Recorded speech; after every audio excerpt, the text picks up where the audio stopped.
All right, let's get right into it. If you've been in the crypto world for any length of time, you know that feeling. The price starts to drop, and one big, scary question immediately pops into your head. It's a question that's been burned into our minds by years of some pretty brutal market history. Yep, that's the one. Every single major Bitcoin cycle before this one has ended in flames. A massive, spectacular crash that just erases 80%, sometimes even more, of its value. So, with the price being down quite a bit from its recent high, that fear is, well, it's very real. But the big question is, are we just doomed to repeat history, or is there something fundamentally different happening this time around?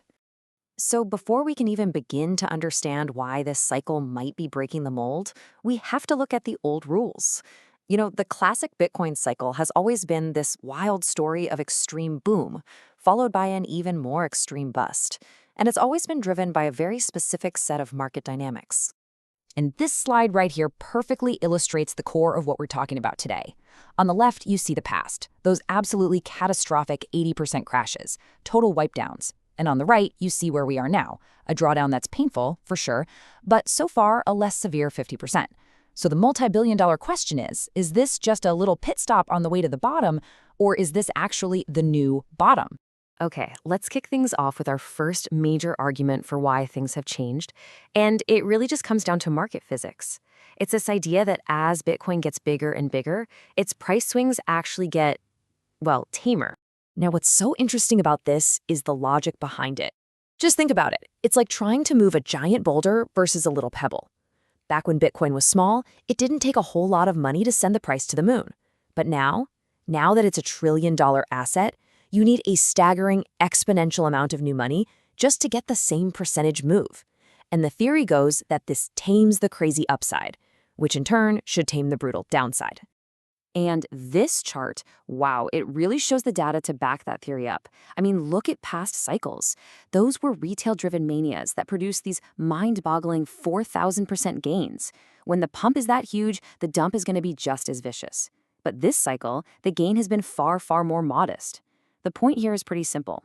If the rise is shallower, the fall should be too. It just makes sense.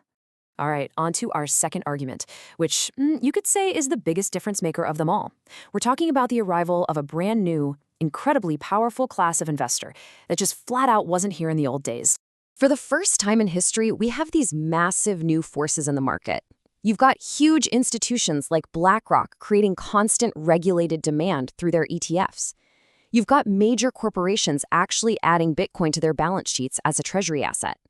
And then you have the smart money, these sophisticated, deep-pocketed investors who now see every big dip as a major buying opportunity, not a reason to run for the hills. This quote really just hits the nail on the head. This isn't the same kind of fickle retail excitement that can disappear overnight. No, this is sticky money. It's capital that has a long-term plan, a real thesis, and it sees prices under $70,000 not as a disaster, but as a generational opportunity to buy more. This creates a really powerful floor of demand that just wasn't there before. Okay, so the final piece of this whole puzzle is a technical one. It focuses on one single, unbelievably important price level that has completely flipped its role in the market. $69,000. For years, that number was like a ghost haunting the market.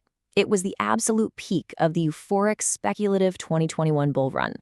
It was the ultimate ceiling, the point of maximum resistance that seemed impossible to break.